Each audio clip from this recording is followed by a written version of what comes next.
Barreeffamichis ta'e mata dureen isaa baay'ee na ajaa'ibe, qalbii koos na fuudhe. Kanaafani yoo maammila keenya biraan ga'e jedhee sagaleedhaan isiniif dhiyeessuuf barbaade.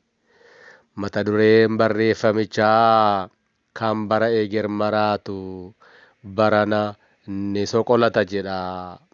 Akkas jechuudha. Kenye ajaa'ib baala kenye tursene mamari anne sene mamari anne sene. Hordoftoonnii fi maammiltoonni Tulluu Coqorsaa akkam jirtu? Nagaa keessanii tulluurra dhaabbannee coqorsa qabannee bakka isin jirtanitti haala keessa jirtanitti nageenyi keenya isin haa dhaqqabu jenna. Har'aa akka tasaa qophii addaa tokko qabannee dhiyaannee jirra. Qophii kanas barreeffama na ajaa'ibe bakka tokko kanan arge akka jiruttani viidiyoon isiniif dhiyeessaa na hordofaa. Galatoomaa. Sekeendii muraasa fudhaatii mana kanaaf maatii ta'uu hin dagatinaa. Warri maatii taatanis akkuma beektani laayikii gochuun yoo jalqabdan chaanaalii kana jajjabeessitu. Gochaa keessaniif ulfaadhaa.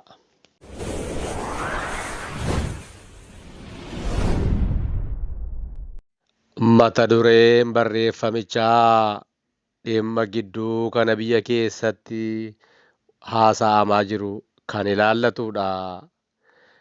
Barreeffamichis ta'e mata dureen isaa baay'ee na ajaa'ibe, qalbii koos na fuudhe. Kanaafani yoo maammila keenya biraan ga'e jedhee sagaleedhaan isiniif dhiyeessuuf barbaade. Mata dureen barreeffamichaa kan bara eger maraatu barana ni soqolata jedha. Akkas jechuun itti fufa. Yeroo kanatti gaariinis hamaanis maqaa keessan haasa'a. Waa'ee keessan kaasaa. Suura keessan wal harkaa butaa. Isin garuu hojii gubbaa jirtu. Dhagaa guddaa Oromoo fi Oromiyaatti gufuu ta'e konkolaachistanii jirtu. Manii dabaa, mannee dabaa, mannee cubbuu fi wiirtuu shiraa jijjigsaa jirtu. Embaasii diinonni Oromoo Oromiyaa keessa diriirfatanii Oromoo ittiin ajjeesanii fi buqqisan gabaabaadhumatti bakka dhukkuba bilisummaa Oromoo tuttuqaa jirtu. Bakka jarri tuqamuu hin qabu kun kaakkaadha jedhan tuqxanii.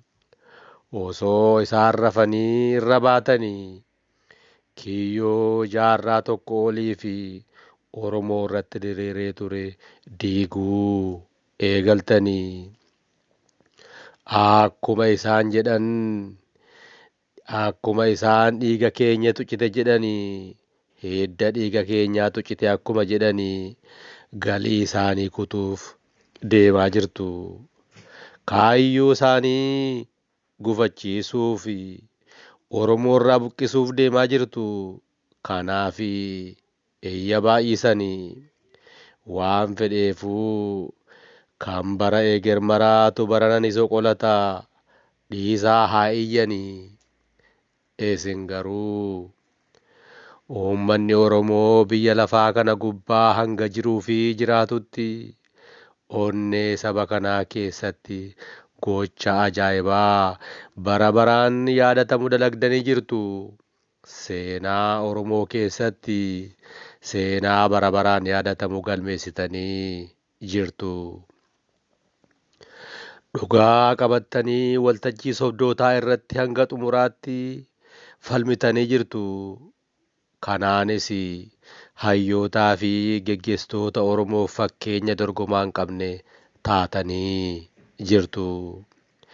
Falmii isin gootan sirriittiin daawwadhe.